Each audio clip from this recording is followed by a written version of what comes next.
I needed something that booted quickly, would last all day, and had enough power to get the job done. I did the research, and I hope this will help some of you decide what computer to get in the future. This may seem like a bit of a strange video for me to make. I wear a lot of different hats. I am a woodworker, I'm a maker, I'm a musician, I make some YouTube videos, I work in the shop, I like to film what I'm doing, I like to work with my kids, and I like to film what they are doing. As you know, I ended up going with the MacBook Pro, and the reasons might actually surprise you. For the past 7 years, I've used almost exclusively a MacBook Air from 2015. It was sturdier than most PCs I'd ever used. Sometimes I just need to step away and check a measurement and then get back to work. It kept up with my workflow. Every time I opened my MacBook Air, it started right up. I didn't have to wait. And actually, I had a battery that could keep up with my intense work. There were days when I would use SketchUp for 6 hours a day and the battery would last the entire time. So of course, since the MacBook Air offered all of these things, I ended up going with that. It has been one of the best purchases I've ever made. I spent $1,000 on it when it was brand new and it lasted me for 7 years total. I used this MacBook Air at school, in the shop, and during rehearsals every single day. It still works today, but I need something that is even better, even faster, and can keep up with the programs as they have changed and also keep up with my workflow. As my life has changed, as the needs of my shop have changed, I need my computer to change with it. So I retired this workhorse of a computer, but honestly, I didn't care if I got a Mac or a PC. I just wanted something that would stand up to the demands of an active creator in the shop. So here are the guiding questions that I used. How much power do I need? Which one will run all of the programs and plugins? Should I get a desktop or a laptop? How much RAM do I need? What do other makers use as their daily driver? Basically, I needed something that booted quickly, would last all day, and had enough power to get the job done. Also, it seems like they've eliminated the vulnerabilities of the Surface Pro, so that was a big plus. If I just happen to misplace a piece of wood and it falls down on the screen, I want to know that it's not going to absolutely destroy the computer. My Microsoft Surface Pro didn't give me that guarantee. Also, Apple just came out with a brand new chip architecture. I'm not going to get into the details, but it is the fastest chip out there right now, and it is capable of accomplishing so much more than its previous Intel-based models. I went with this M1 Pro MacBook Pro. There are 3 chips, the M1, M1 Pro, and the M1 Max. I went with the middle of the road because that's what came in the MacBook Pro. When I looked at Apple's website to decide what computer it is I wanted to buy, I had too many choices. There were way too many options. I didn't know which one to go with. 8 gigs or 16 gigs, 12 gigabyte hard drive. It's not even a hard drive. It's a solid state drive. Should I go with a 512 gigabyte solid state drive or a 1 terabyte solid state drive? 32 gigs of memory. Or should I go with 64 gigs of memory? Do I need the M1 Pro or the M1 Max?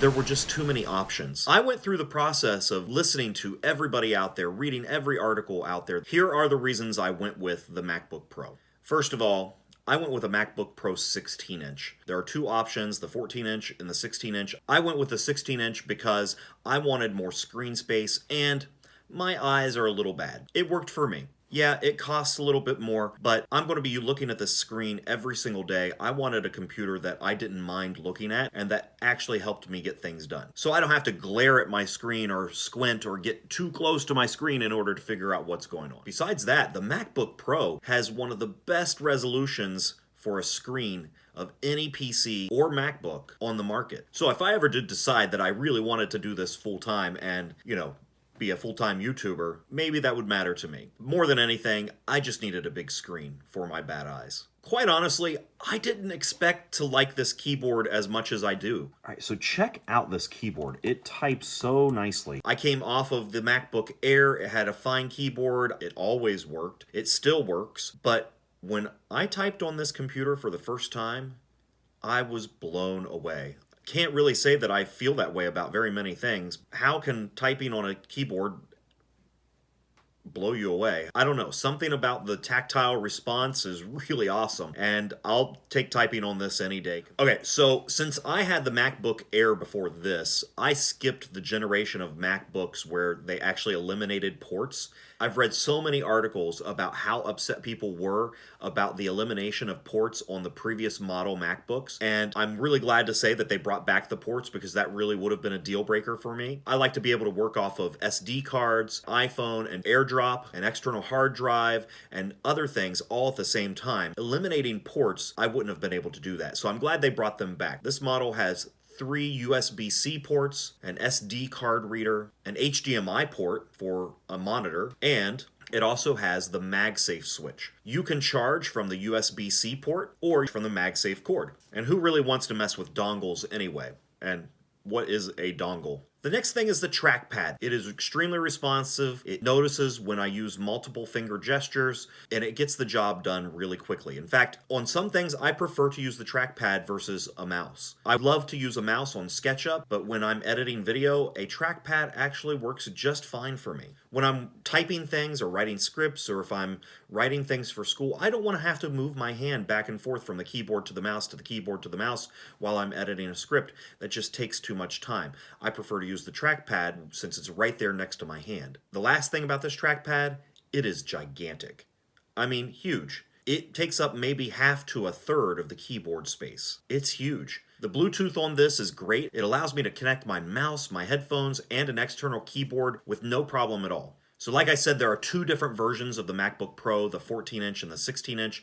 The 16-inch is significantly larger than the 14-inch. With the power that this computer provides and the screen size, I can have multiple tabs, I can have multiple programs open at the same time, and still not slow this thing down. If the 16-inch or the 14-inch are still too large for you, there is a 13-inch model, but it is based on the older model, and I didn't like that design, so I wanted to go with either the 14-inch or the 16-inch. So Mac calls RAM memory. I honestly haven't looked at Macs in such a long time. I have not paid any attention to what they call certain aspects, what the jargon is, and I really don't care. All I want to know is, can it run what I need it to run all at the same time without slowing down, without lagging, without creating me issues in the creative process. I've seen several people out there saying 8 gigs of memory will get you just fine. However, I wanted to future-proof myself, so I went with the 16 gig version. 16 gigabytes of memory is plenty, I think, for almost everyone out there, unless you are editing 8K video and you really are a professional photographer or professional videographer. There was no reason for me to jump up that high. Besides, it's extremely expensive, and these computers aren't cheap to begin with. So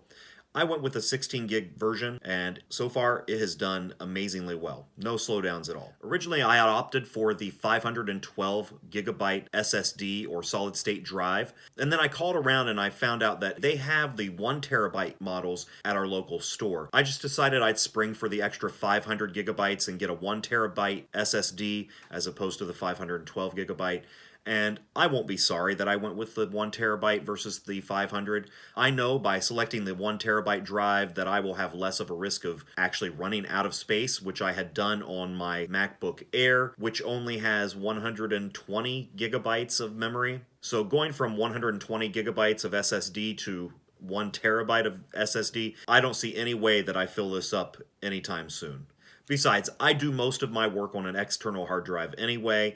It saves space on my computer, keeps things running smoothly, and the interface between the external hard drive and the computer is so seamless, I don't have any reason to change that. In the transfer process from my old MacBook Air to this MacBook Pro, I ended up hearing the fans kick on in my old MacBook Air. However, during that process, the fans didn't kick on once for this MacBook Pro. In fact, I have yet to hear the fans in this MacBook Pro. I've run it through some pretty tough things that would have kicked the fan on for a long time in my MacBook Air. For this thing, I haven't had it kick on once, and in fact, I'm touching it right now, and it is so cool. It's cold, actually, to the touch. So another big plus for this thing, you can charge to 80% in 30 minutes. Because sometimes with kids and work and all the other stuff that I do, I have to be on the go in a short amount of time, and I need a computer that I know is going to last me throughout the day. This gives me the ability. I love the Magsafe Port. It's one of the best inventions out there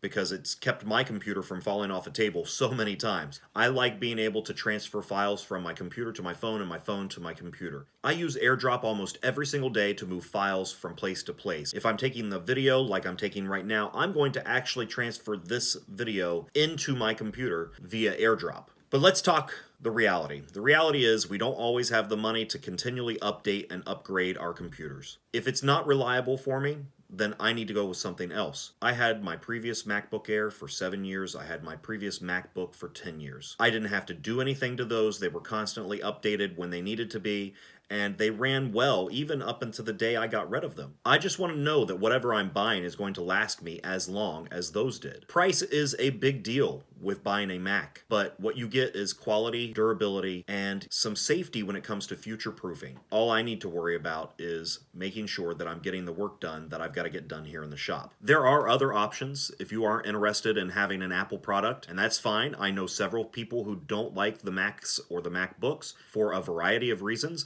One of those being you can't repair a MacBook. You have to take that into the Genius Bar, and oftentimes they have to send it away because everything is soldered in. You can't upgrade your memory, your SSD. You can't upgrade anything in this. Or if a pin goes bad on the board, then you have to take it in to be worked on. That could be a deal breaker because I know a lot of people who like to work on their own computers and they do a really great job at it. And those people who are able to work on their computer, more power to you. I'm not that person. I just want something that will work, and if it won't work, I want the ability to take it in and have somebody fix it for me. That's why I went with a Mac, and I'm willing to pay a little bit more for that, in addition to the fact that I get a really, really solid computer, physically solid. I work in a shop. This computer is a utilitarian tool. I'm going to treat it like the tool that it is, like I do all my other tools in my shop. I have a couple of recommendations. First recommendation is you have to change the way you think about RAM and memory. RAM in a PC is way different from the RAM in these new MacBook Pros and MacBook Airs. Actually, the RAM in these new MacBook Pros and MacBook Airs is way different from the way that RAM is used in the previous model of MacBook Airs and MacBook Pros. The RAM is more efficient. The entire chip communicates much more quickly. You need less of that memory to get that job done than you would on another type of PC built off of a Intel processor. There is a lot that goes into this. You're talking about ARM construction versus an x86 construction, and if you don't want to get into that, cool, neither do I. But I learned about it just because I wanted to know what the difference was. As I said before, the SSD, the solid state drive, is a really expensive thing to upgrade. So if you need 1 terabyte, get it. Don't skimp on the memory because you honestly can't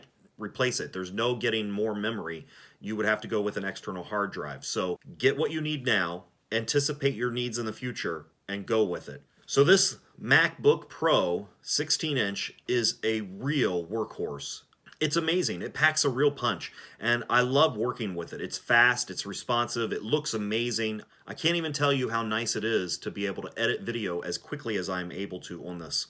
And finally, don't worry about the number of cores in this model. The 8 cores versus 7 cores versus 16 cores versus... Don't worry about that. That does not matter because this computer is going to get everything done that you need it to get done. So unless you are honestly a professional videographer or a professional photographer, which, by the way, you shouldn't even have made it this far in the video. You don't need anything else. You don't need the M1 Max chip. You can get by on the M1 chip on the MacBook Air with 16 gigs of memory if you want. You could easily get by with the M1 Pro chip on the MacBook Pro version with 16 gigabytes of memory. I'm not saying 8 gigabytes of memory. While 8 gigabytes will work, I'm saying 16 gigabytes of memory because I believe that's going to future-proof me. Your needs may be different, so you'll need to think about that. This MacBook lineup has been on the market for almost 2 years now, and the starting price is at $1,000 for the MacBook Air. You can get an education discount. Anybody can get the education discount by ordering through the Education Apple Store. It's great. That's how I got mine because I'm an educator. I went in there and I used it, but my understanding is it's open to anybody.